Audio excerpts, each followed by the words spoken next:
Hello everyone, welcome back to my channel. My name is Rachel and it is time. It is time for me to talk about my best books of 2022. I am so excited to be making this video as someone who has been a longtime viewer of BookTube. These are always my favorite videos to watch. I love seeing what people say are their best books that they read each year. I'm so excited to be on the other side now and sharing my favorite books that I read this year with you all. I do just want to say that these books are not necessarily books that just came out in 2022, but of the 130 something books that I read this year, which ones stood out to me? Which ones are top tier, creme de la creme, my favorite books that I was very lucky to read this year. I do want to be honest with you guys, this was extremely hard. I had a really hard time narrowing it down to a top 10. I contemplated doing like a top 15 or like a top 13, but I decided I'm going to be strict and I just have a solid top 10 favorite books that I want to talk about with you all. I'm super excited to go through these books. I think I do have a few surprises in here that you guys are not going to be expecting. Let's get straight into it. These are my top 10 favorite books that I read in 2022. Coming in at number 10 is Belladonna by Adeline Grace. This is a YA paranormal romance and a book that I was not going into with super high expectations. I picked it up for a 24-hour readathon a few months ago and was so surprised by how much I absolutely loved it. It is often said that it has these sort of gothic Victorian Bridgerton vibes. I would definitely agree, and I really loved our two main characters, Signa and Death. Death is the personification of death and he is our love interest. I really loved their relationship and their dynamic. I think it was very interesting and very original, and I just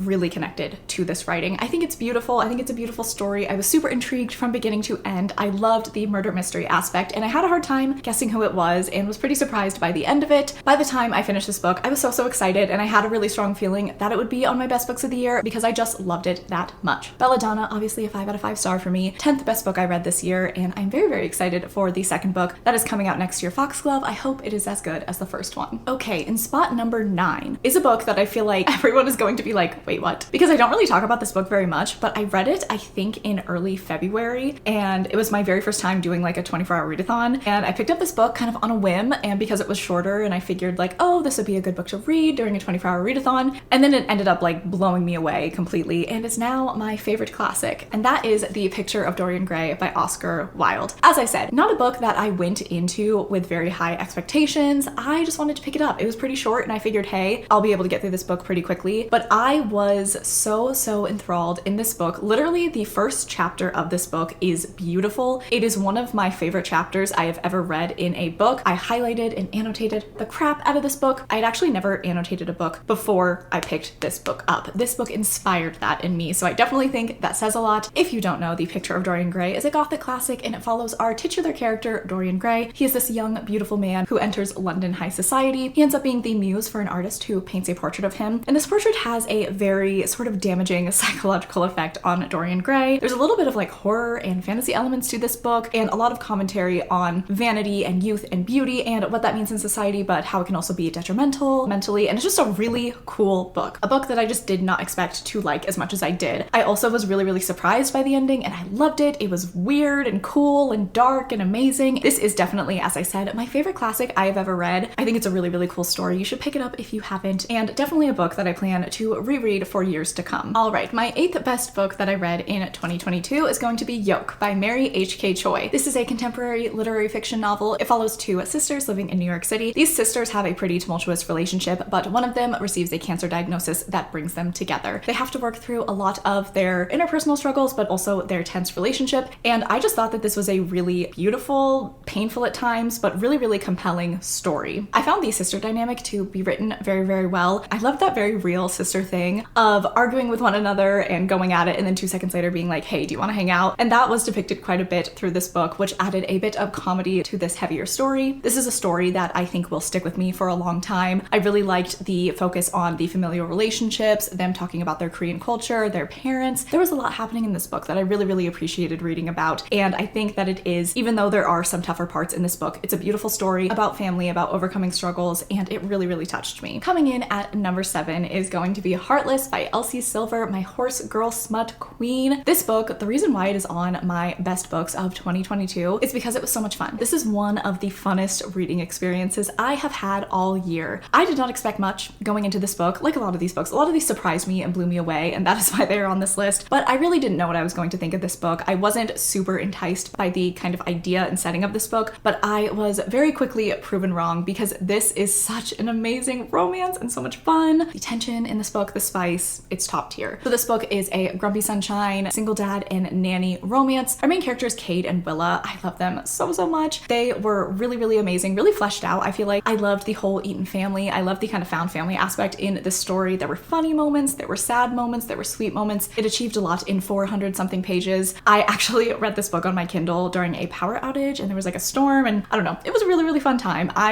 This was a book where I was just like smiling like an idiot at my Kindle the whole time. I was so excited. I had butterflies. Cade Eaton is definitely one of my new book boyfriends, and I just think that this book is so much fun. I totally recommend. I am so excited to read more from Elsie Silver in the new year. I think she's going to be one of my new favorite romance authors. All right, so my 6th best book that I read this year is Jade City by Fonda Lee. I am so glad that I ended up reading this book, I think either last month or the month before. This was a book that I was contemplating just putting off until next year, but I had heard so many wonderful things about it that I was like, no, let me give it a shot, let me read it. And thank God I did, because this is an incredible book. This is such an amazing first book in a fantasy novel. I have not read the other 2 books yet, but I'm definitely going to next year prioritize them because I truly think this will probably end up being one of my favorite fantasy series. If you don't know, this is an adult urban fantasy and it follows a world where Jade is the power source and magic source and families war over the control of it. The world that Fonda Lee has built is really intricate, really amazing, so cool. I loved the family drama. I love the kind of Godfather-esque vibes in this book, and I really liked the characterization. I love these characters so much. They mean the world to me, and I also I fear it, but I also like it. I like how Fonda Lee just really goes for it. She did not pull punches. She definitely hurts your feelings in this book, but I respect that because I feel like it's something I don't see a lot of times in fantasy novels. She really went there. No spoilers, but 50% of the way through this book, I was shocked. My jaw was on the floor. My jaw was in the other room. I think that this book is stunning. I think that it does the adult fantasy genre so well. It's also a pretty unique story, I feel like, from what I see a lot of the times in the adult fantasy genre. So if you are a fan, definitely pick up this book if you have not already. I am very excited and terrified to continue on with the trilogy next year. All right, we are officially in the top 5. This was very hard to pick this order. I feel like books 10 through 6, I could kind of rearrange the order depending on my mood, but these books are definitely like solid, in place. I'm happy with it. So my 5th best book that I read in 2022 is Alone with You in the Ether by Olivia Blake. This is one of the most compelling romances that I have ever read. It's a very painful story, but I think it's really beautiful. I think that this book really opened my eyes to what the romance genre can be. This book follows Aldo and Reagan. They meet at an art museum in Chicago and end up falling in love, and you kind of just follow their lives. It's one of those very character-driven stories. Not a lot happens in the plot, but the main focus of this book is how does mental health shape a relationship for good and for bad. Aldo deals with depression, and then Reagan has a behavioral mood disorder, and you see how those things really impact them as individuals and as a couple. Although it may not follow the conventions of a more traditional romance, it's still very beautiful. These two definitely do have some unhealthy coping mechanisms, some unhealthy behavior, but I appreciated how raw it was, how real it was. It was painful at times, but I still found the overall story to be very touching, and this book stuck with me for a very long time after I read it. When I first finished it, I gave it 5 stars, and then I lowered my rating to 4 stars, and then a month later, I gave it 5 stars again because I couldn't stop thinking about it. So I love this book so much. I definitely recommend, but I would just say go in with an open mind if you're going to pick this one up. All right, and my number 4 favorite book that I read in 2022 is The Serpent and the Wings of Night by Carissa Broadbent. If you have been watching my videos as of late over the last month or 2, you have heard me talk this book to death, so I will keep it brief, but vampire fantasy romance, amazing, stunning, perfect, love it so much. I have no complaints. This book was so much fun. I love the relationship between Aurea and Rain. It is definitely a slow burn kind of enemies to lovers romance, but I also found this plot to be very intriguing and well written, and I'm so excited to see where the series goes. These characters mean a lot to me. It's definitely a character-driven fantasy romance, but I don't think that the plot lacks because of that. Carissa is one of my new favorite authors, one of my favorite fantasy romance authors. This is an incredible book. It does have a lot of buzz and so many people like it, and that is for good reason. It is an amazing story, and I was instantly hooked from like the first chapter. I was so excited. I want everyone to read this book, so definitely pick it up if you think you have similar tastes to me. This is a book that I love so much, and honestly, this was probably like the highlight of my year, was discovering Carissa's books, and particularly discovering The Serpent and the Wings of Night. All right, so now we are down to the top 3, which is very exciting. My third favorite book that I read this year is A Dowry of Blood by S.T. Gibson. This book is stunning, like point blank period. That's all I really have to say. This book is gorgeous. I think this book is a work of art. I think that it is one of the most beautiful, haunting, and painful stories that I have ever read, and it packs quite a punch in such a short amount of time. This is a Dracula's Bride retelling, and it also focuses on an abusive relationship, both mentally and physically, and this book was just so compelling. I loved Constanta and Magdalena particularly in this book, their dynamic and their relationship, how they kind of went from being a threat to each other to falling in love. It was beautiful. I would have loved like 100 more pages of them. I was completely sucked in from the beginning. I actually think I read this book the same day that I read The Picture of Dorian Gray in like my very first 24-hour readathon, so very big day for me apparently, because I found 2 of my favorite books of all time. This is another book that definitely check the trigger warnings before you pick it up, but I feel like everyone should read this book if you enjoy fantasy, if you enjoy literary fiction, if you enjoy very lyrical and beautiful writing. Truly, there are so many amazing quotes in this book. This is one of my favorite books of all time for sure, and I'm just so thankful that I read it this year. All right, so my number 2 favorite book of 2022. I think it will surprise some people. It was really hard to decide between these next 2 books, what was going to be a number 1 and what was going to be a number 2, and I actually thought for a long time that this book was going to be in the number 1 spot, but something else just kind of edged it out after much deliberation. So all that being said, my second favorite book that I read this year is Magnolia Parks by Jessa Hastings. I have talked about this book so much. I feel like this book really blew up this year, and for good reason. It is absolutely fantastic. This is a contemporary romance following London socialite Magnolia Parks and her tumultuous relationship with her ex BJ Ballantyne. We get a peek at their lives, at their dynamic, at their relationship, and also their friendship, the full box set, as well as kind of just the goings on of London society that Jessa Hastings has created. I love Jessa's writing first and foremost. That is like my favorite thing about this book. I think it's so beautiful. It is writing style that I really connect to. I found stunning. I annotated this book so much to death. I highlighted a ton, and this was just such an amazing reading experience. This is definitely a character-driven story, which is my absolute favorite. Not a lot happens plot-wise, but I feel like because of that, we really get to know our characters super well, and I love everything about this book. It is such an amazing story. Like Alone with You in the Ether, I think that it definitely expanded my mind to what a romance could be, and now that I have read